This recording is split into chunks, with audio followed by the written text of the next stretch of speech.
नरेंद्र मोदी मंच पर थे और हो गई बड़ी चूक। सीएम शपथ से पहले मचा हड़कंप। असम में मुख्यमंत्री हेमंत बिस्वा शर्मा शपथ लेने ही वाले थे। मंच पर प्रधानमंत्री नरेंद्र मोदी मौजूद थे। अमित शाह से लेकर राजनाथ सिंह, तमाम बड़े बड़े नेता उस मंच पर बैठे हुए थे। पूरा देश टीवी पर लाइव शपथ समारोह देख रहा था। तभी अचानक नीचे एंट्री गेट पर अफरा तफरी मच गई। सुरक्षा जवान दौड़ पड़े, पुलिस हरकत में आ गई और कुछ ही देर बाद खबर आई कि एक शख्स को हिरासत में ले लिया गया है, जिसके पास जिंदा गोलियां बरामद हुई है। जी हाँ दोस्तों, जिंदा गोलियां। यह हेडलाइन देखिए, हेमंत शर्मा लेने ही वाले थे शपथ, तभी गोलियों के साथ दबोचा गया एक आदमी। एक्शन में पुलिस। अगला हेडलाइन देखिए, आप भी समझ जाएंगे कि क्या हड़कंप मचा। समारोह से पहले हेमंत शर्मा के सीएम पद की शपथ से ठीक पहले असम में मची सनसनी। कार्यक्रम में गोलियों संग गिरफ्तार हुआ व्यक्ति। अब दोस्तों, यहाँ सवाल ये उठ रहा है कि आखिर इतनी बड़ी सुरक्षा के बीच जिंदा गोलियां लेकर कोई शख्स अंदर कैसे पहुंच सकता है। पूरा मामला आसान भाषा में एक रिपोर्ट के मुताबिक आपको समझाने की कोशिश करती हूँ। दरअसल असम में नई सरकार के शपथ ग्रहण समारोह स्थल से सुरक्षा एजेंसियों ने एक व्यक्ति को गिरफ्तार किया है। उसके पास से कथित तौर पर कुछ जिंदा कारतूस बरामद किए गए हैं। जिंदा कारतूस, ये बहुत बड़ी बात है। बताया जा रहा है कि यह घटना हेमंत बिस्वा शर्मा के शपथ लेने से कुछ समय पहले की है। ये पूरा घटना उस वक्त हुआ जब असम में नई सरकार के शपथ ग्रहण समारोह की तैयारियां अपने चरम सीमा पर थी। खानापारा स्थित पशु चिकित्सा महाविद्यालय परिसर में समारोह जो है रखा गया था, जिसकी तस्वीर आप स्क्रीन पर देख रहे हैं। प्रधानमंत्री नरेंद्र मोदी खुद मंच पे मौजूद थे। उनके साथ अमित शाह, राजनाथ सिंह, निर्मला सीतारमण, नितिन गडकरी समेत एनडीए के 40 से ज्यादा मुख्यमंत्री और उप मुख्यमंत्री भी इस समारोह में मौजूद हुए थे।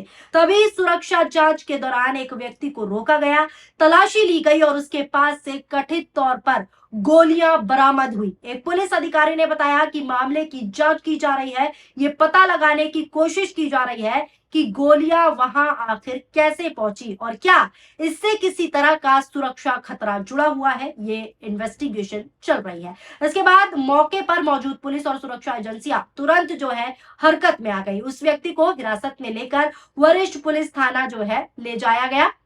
अधिकारियों ने बताया कि उसके पास कोई हथियार नहीं मिला, लेकिन गोलियां बरामद हुई हैं, वो भी जिंदा कारतूस बरामद हुआ है। जिसके बाद पूरे मामले को गंभीरता से लिया जा रहा है और गंभीरता से जांच शुरू कर दी गई है। अब ये पता लगाया जा रहा है कि आखिर वहां गोलियां लेकर समारोह स्थल तक वो व्यक्ति पहुंचा कैसे और उसके पीछे कोई सुरक्षा खतरा था या नहीं। अब इसी की जांच चल रही है। सबसे बड़ा सवाल यही उठ रहा है कि जब प्रधानमंत्री खुद मंच पर मौजूद थे, तब इतनी बड़ी चूक कैसे हो गई।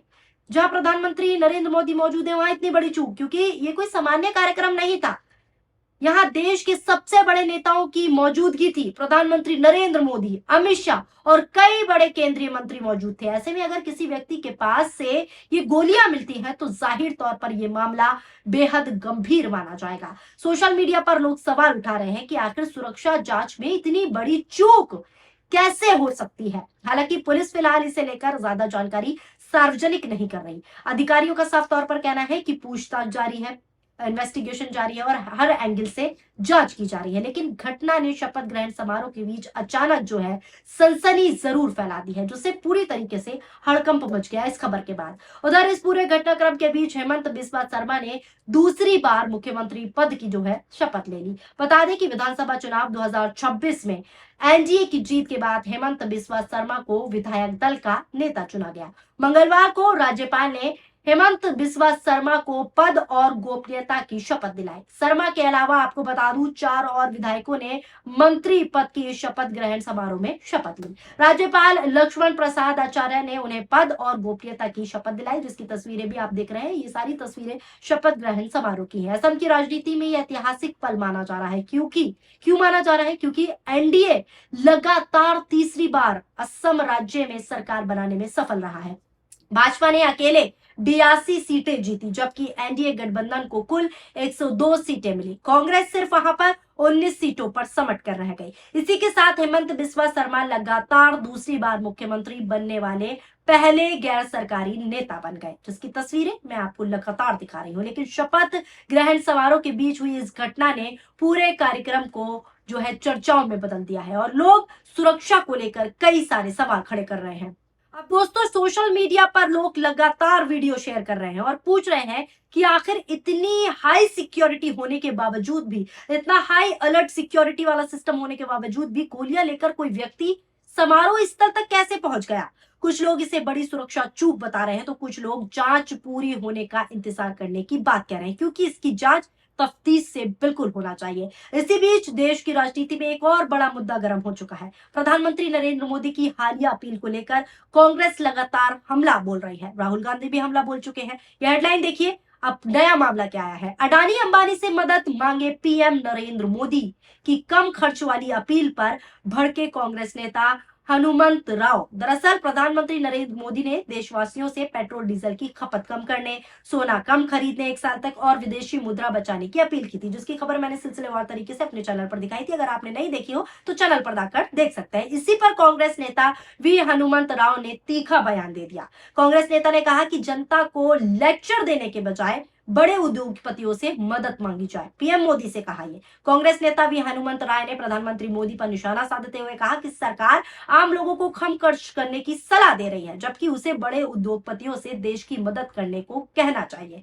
हनुमंत राव ने साफ तौर पर कहा कि चुनाव के समय विकास के बड़े बड़े दावे और वादे किए गए और अब लोगों से कहा जा रहा है कि पेट्रोल कम इस्तेमाल करो, सोना कम खरीदो। उन्होंने इसी पर तंज कसते हुए कहा कि प्रधानमंत्री नरेंद्र मोदी को अडानी, अंबानी और गुजरात के बड़े बड़े उद्योगपतियों से कहना चाहिए कि वो देश की मदद करें। वहीं आपको बता दूं, बीजेपी ने प्रधानमंत्री जो है से अपील की और उनका बचाव किया कि प्रधानमंत्री की जो अपील है वो सही है। बीजेपी का कहना है, पार्टी का कहना है। तेलंगाना बीजेपी अध्यक्ष रामचंद्र राव ने कहा कि दुनिया में ईंधन संकट बढ़ रहा है और भारत को विदेशी मुद्रा बचाने के लिए सावधानी बरतनी होगी। उन्होंने लोगों से सार्वजनिक परिवहन इस्तेमाल करने, इलेक्ट्रॉनिक वाहन अपनाने और साथ ही प्राकृतिक खेती को बढ़ावा देने की अपील की। यानी बीजेपी पार्टी अपने प्रधानमंत्री के नक्शे कदम की सरोचना कर रही है, उनके नक्शे कदम पर चलती हुई दिखाई दी। यानी एक तरफ असम में शपथ ग्रहण के दौरान सुरक्षा को लेकर सवाल उठ रहे हैं तो दूसरी तरफ देश के आर्थिक मुद्दों पर राजनीतिक बयानबाजी तेज हो गई है। प्रधानमंत्री नरेंद्र मोदी लगातार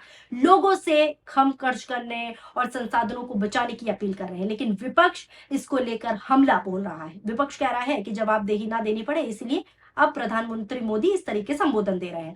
सवाल उठा रहा है कांग्रेस की अगर अर्थव्यवस्था मजबूत है तो जनता से इतनी अपील क्यों की जा रही है, क्योंकि लगातार प्रधानमंत्री नरेंद्र मोदी अपने भाषणों में अक्सर ये कहते दिखे हैं कि अर्थव्यवस्था मजबूत है, लेकिन अब क्या हो रहा है आप देख सकते हैं। फिलहाल सबसे बड़ी चर्चा असम के उस शपथ समारोह की हो रही है जहां प्रधानमंत्री नरेंद्र मोदी खुद मंच पर मौजूद थे और ठीक उसी वक्त नीचे सुरक्षा एजेंसियों ने गोलियों के साथ एक व्यक्ति को हिरासत में ले लिया, जिंदा कारतूस के साथ। जांच जारी है और अब सबकी नजर जो है पुलिस की रिपोर्ट पर साफ तौर पर टिकी है। लेकिन इस घटना ने एक बार फिर ये सवाल पैदा कर दिया है, ये सवाल बड़ा खड़ा कर दिया है कि देश के सबसे हाई प्रोफाइल कार्यक्रमों में भी क्या सुरक्षा में चूक की गुंजाइश बची हुई है, जो इस तरीके का दृश्य, इस तरीके का कृत्य सामने आया है। फिलहाल इस खबर को लेकर आपकी क्या राय है, नीचे कमेंट बॉक्स में अपनी प्रतिक्रियाएं जरूर दीजिएगा। वीडियो पसंद आई हो तो वीडियो को लाइक कीजिए और हमारे चैनल को सब्सक्राइब करना ना भूलिए। शुक्रिया, धन्यवाद, नमस्कार, जय हिंद, जय भारत।